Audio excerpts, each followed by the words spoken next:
Earlier today, I was briefed by our senior military and national security leaders on the status of the drawdown of U.S. forces and allied forces in Afghanistan. When I announced our drawdown in April, I said we would be out by September, and we're on track to meet that target. Excuse me. Our military mission in Afghanistan will conclude on August 31st. The drawdown is proceeding in a secure and orderly way, prioritizing the safety of our troops as they depart. Our military commanders advised me that once I made the decision to end the war, we needed to move swiftly to conduct the main elements of the drawdown. And in this context, speed is safety. And thanks to the way in which we have managed our withdrawal, no one U.S. forces or any forces have been lost. Conducting our drawdown differently would have certainly come with an increased risk of safety to our personnel. To me, those risks were unacceptable. And there was never any doubt that our military would perform this task efficiently and with the highest level of professionalism. That's what they do. And the same is true of our NATO allies and partners who have supported, we are supporting and supporting us as well as they conclude their retrograde. I want to be clear, the U.S. military mission in Afghanistan continues through the end of August. We retain personnel and capacities in the country, and we maintain the same authority under which we've been operating for some time. As I said in April, the United States did what we went to do in Afghanistan, to get the terrorists who attacked us on 9/11 and deliver justice to Osama bin Laden, and to degrade the terrorist threat to keep Afghanistan from becoming a base from which attacks could be continued against the United States. We achieved those objectives. That's why we went. We did not go to Afghanistan to nation build.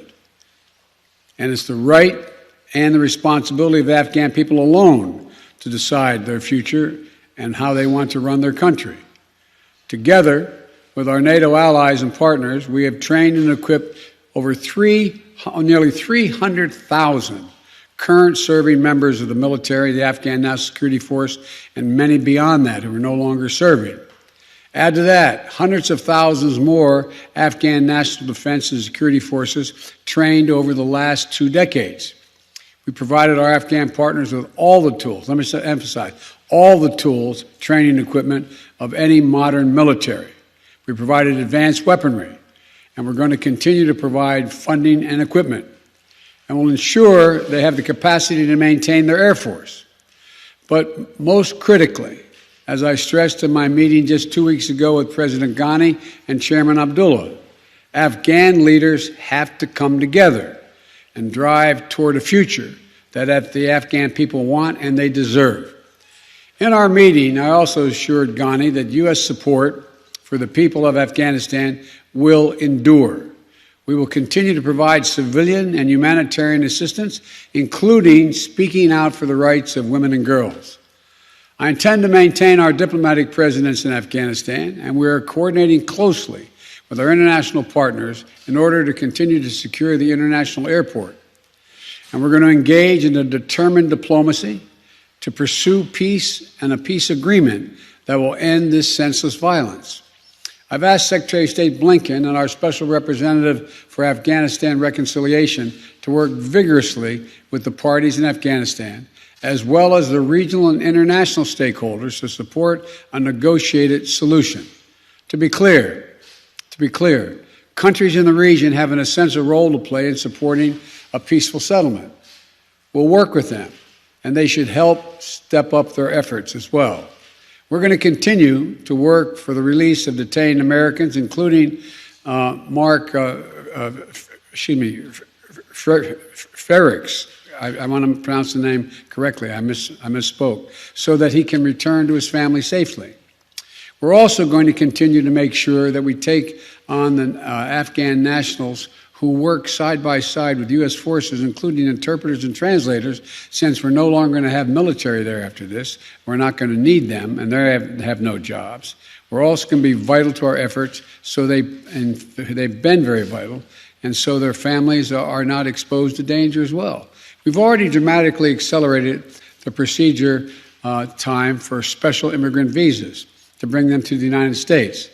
Since I was inaugurated on January 20th, we've already approved 2,500 special immigrant visas to come to the United States. Up to now, fewer than half have exercised their right to do that. Half have gotten on aircraft and commercial flights and come. Another half believe they want to stay, at least thus far. We're working closely with Congress to change the authorization legislation so that we can streamline the process of approving those visas. And those who have stood up for the operation to physically relocate thousands of Afghans and their families before the U.S. military mission concludes, so that if they choose, they can wait safely outside of Afghanistan while their U.S. visas are being processed. The operation has identified U.S. facilities outside the continental United States, as well as in third countries, to host our Afghan allies if they so choose. And starting this month, we're going to begin to begin relocation flights for Afghanistan SIV applicants and their families who choose to leave. We have a point person in the White House and at the State Department-led task force coordinating all of these efforts. But our message to those women and men is clear. There is a home for you in the United States if you so choose, and we will stand with you just as you stood with us.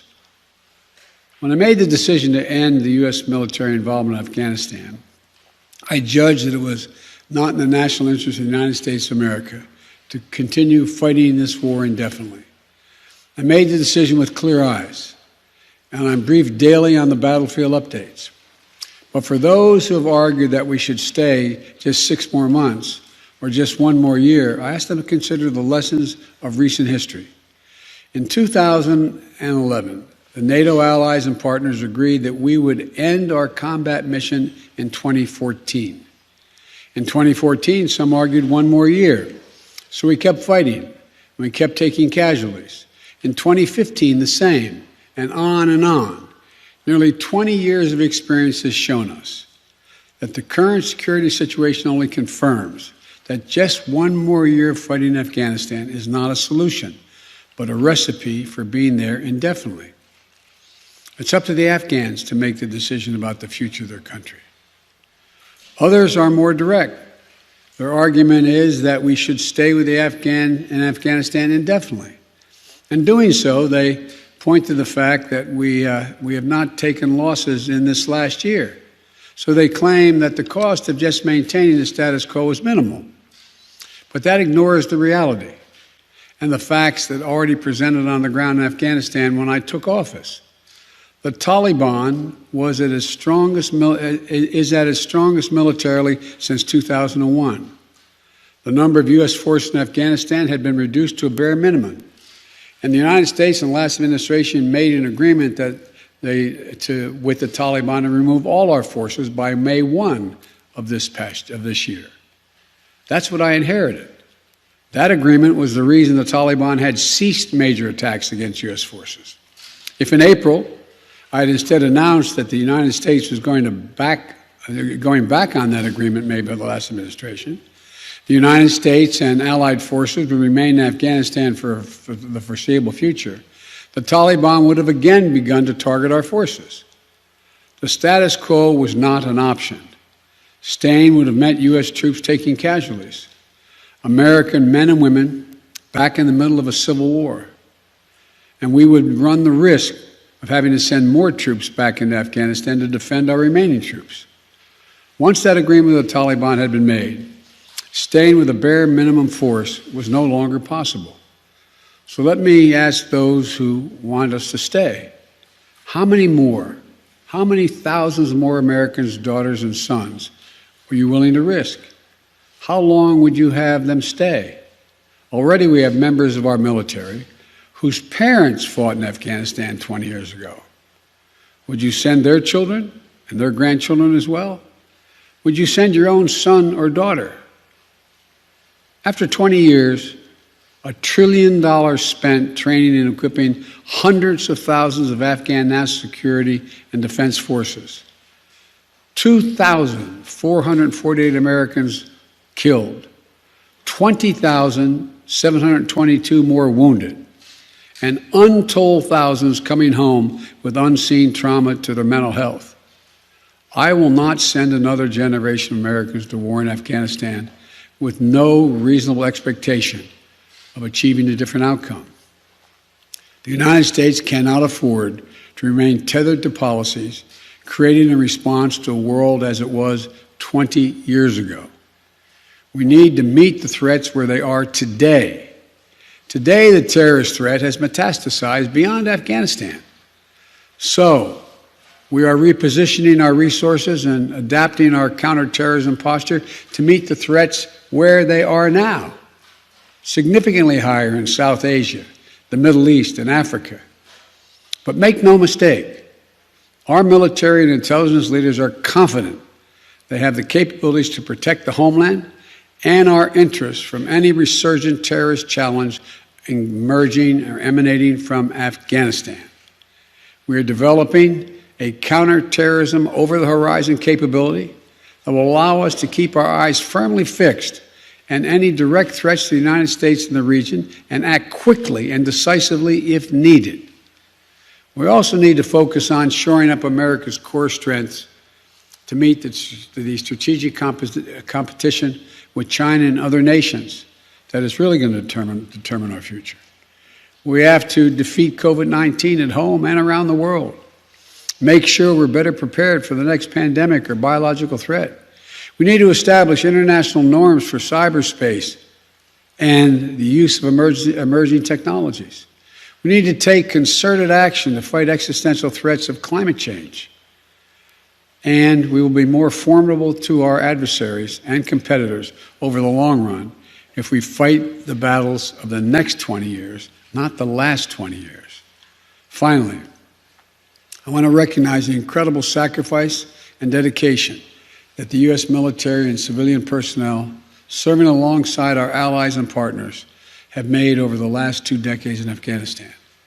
I want to honor the significance of what they've accomplished and the great personal risk they encountered and the incredible cost to their families. Pursuing the terrorist threat through some of the most unforgiving terrain on the planet. I've been almost throughout that entire country. Ensuring there hasn't been another attack on the homeland from Afghanistan for the last 20 years. Taking out bin Laden. I want to thank you all for your service and the dedication to the mission so many of you have given, and to the sacrifices that you and your families have made over the long course of this war.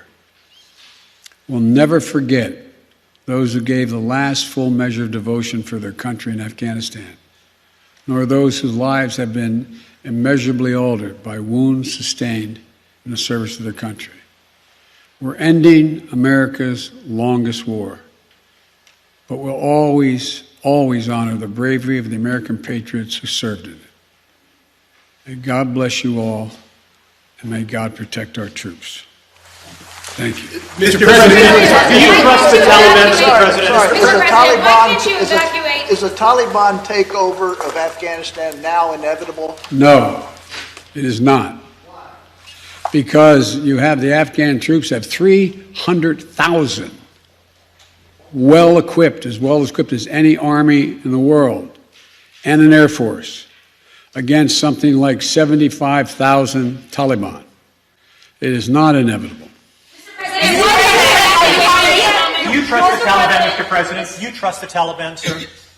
Is that a serious question? It's absolutely a serious question. Do you trust the Taliban? No, I do not. The country to the Taliban. No, I do not trust the Taliban. So why are you making the country over? Is the U.S. responsible for the death of Afghans? Mr. President, will you amplify that question, please? Will you amplify your answer, please, why you don't trust the Taliban? It's a silly question. Do I trust the Taliban? No. But I trust the capacity of the Afghan military, who is better trained, better equipped, and more competent in terms of conducting war. Yes, ma'am. Thank you, Mr. President. Given the amount of money that has been spent and the number of lives that have been lost, in your view, with making this decision, were the last 20 years worth it? You know my record. I can tell by the way you asked the question. I opposed permanently having American forces in Afghanistan. I argued from the beginning, as you may recall. It came to light after the administration was over, lasted our administration. No nation has ever unified Afghanistan. No nation. Empires have gone there and not done it.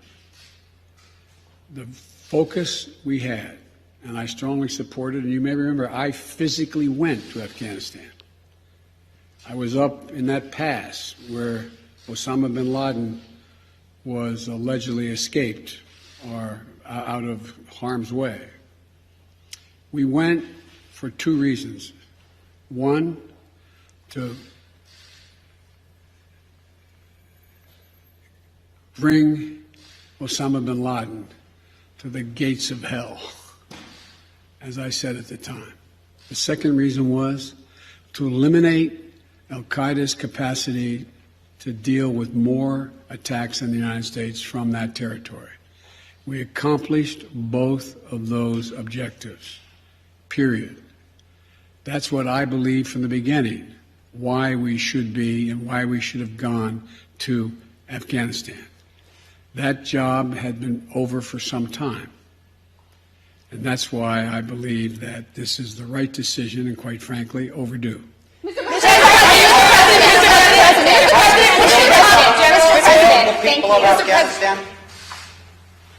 Mr. President, thank you very much. Your own intelligence community has assessed that the Afghan government will likely collapse. That is not true. Can you please clarify what they have told you about whether that will happen or not? That is not true. They did not reach that conclusion.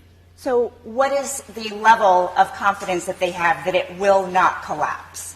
The Afghan government and leadership has to come together. They clearly have the capacity to sustain the government in place. The question is, will they generate the kind of cohesion to do it? It's not a question of whether they have the capacity. They have the capacity. They have the forces. They have the equipment.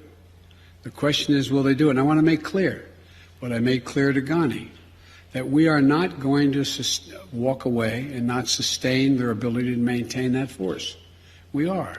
We're going to also work to make sure we help them in terms of everything from food necessities and other things in the region. But there is not a conclusion that, in fact, they cannot defeat the Taliban. I believe the only way there's going to be, this is now Joe Biden, not the intelligence community, the only way there's ultimately going to be peace and security in Afghanistan is that they work out a modus vivendi with the Taliban and they make a judgment as to how they can make peace. And the likelihood there's going to be one unified government in Afghanistan controlling the whole country is highly unlikely. Mr. President, thank you. But we have talked to your own top general in Afghanistan, General Scott Miller. He told ABC News the conditions are so concerning at this point that it could result in a civil war. So if Kabul falls to the Taliban, what will the United States do about it? Look, you've said two things.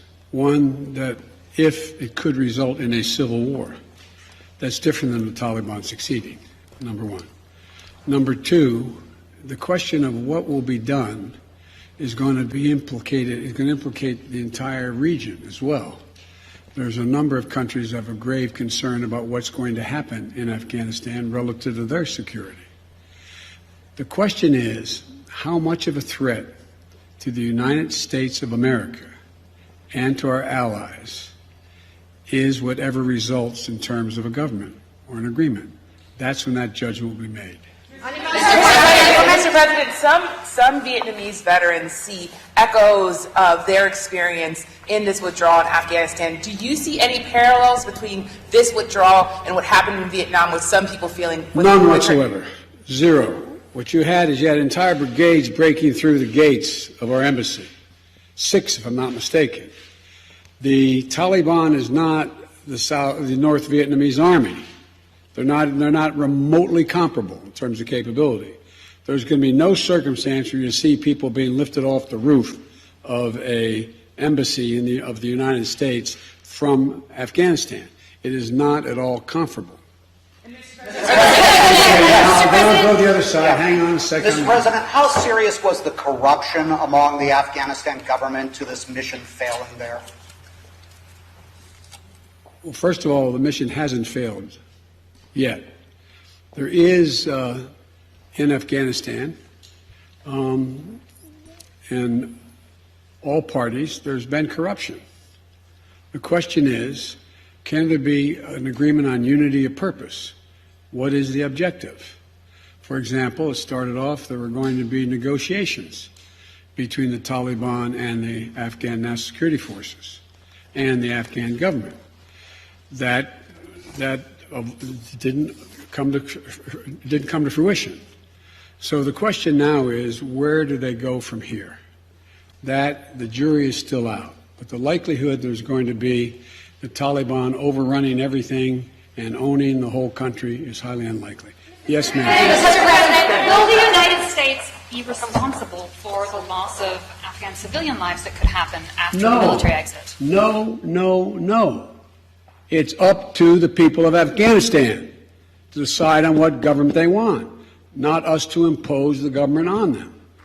No country's ever been able to do that. Keep in mind, as a student of history, as I'm sure you are, never has Afghanistan been a united country. Not in all of its history. Not in all of its history. If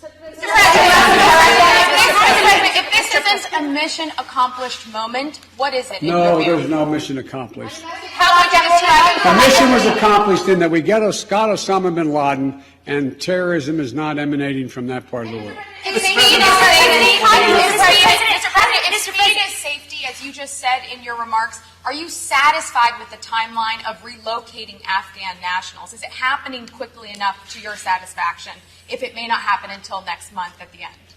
Much of it's already happened. There's already been people, about 1,000 people have gotten on aircraft and come to the United States already on commercial aircraft.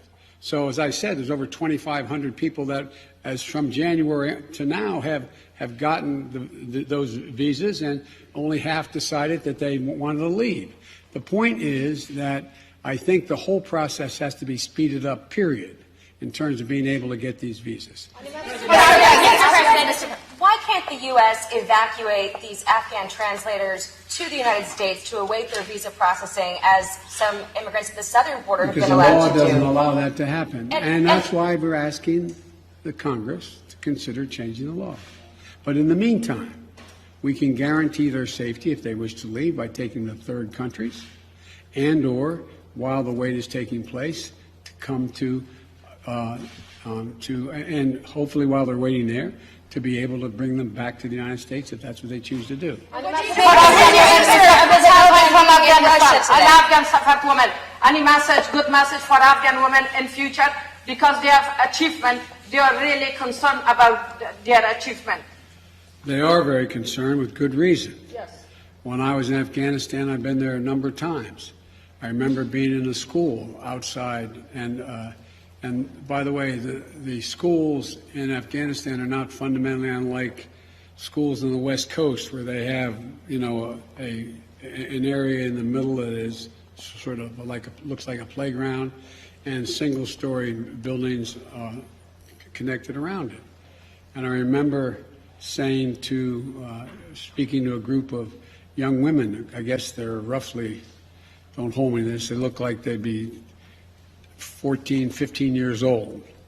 And they're in school, and there's a tiered classroom with single light bulbs hanging from the ceiling, as I know you know. And I said, the United States came here to make sure that we got this terrorist Osama bin Laden, and that terrorists didn't amass again to go after our country. And then we're going to have to leave. And the young woman said, "You can't leave. You can't leave." It was heartbreaking.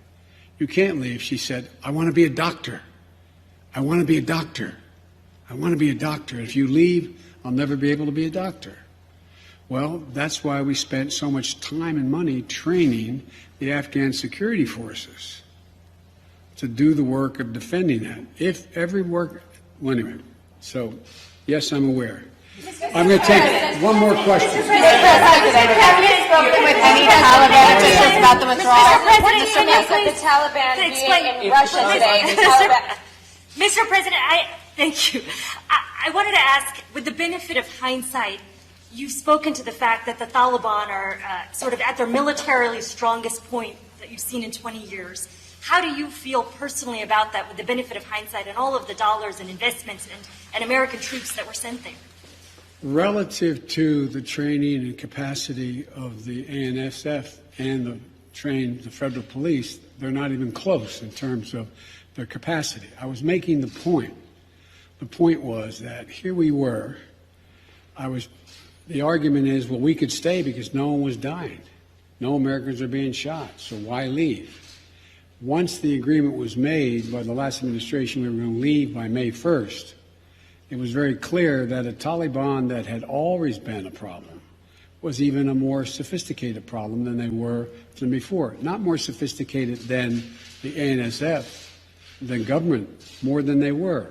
The point being that it would have increased the prospect that they would have been able to take more lives of Americans if they decided we weren't going to go after them. That was the point I was making. Thank you all so very much. Have you spoken with any Taliban officials on the withdrawal? Mr. President, what do you make of the Taliban delegation going to Russia today? Mr. President, ustedes decidieron que iban a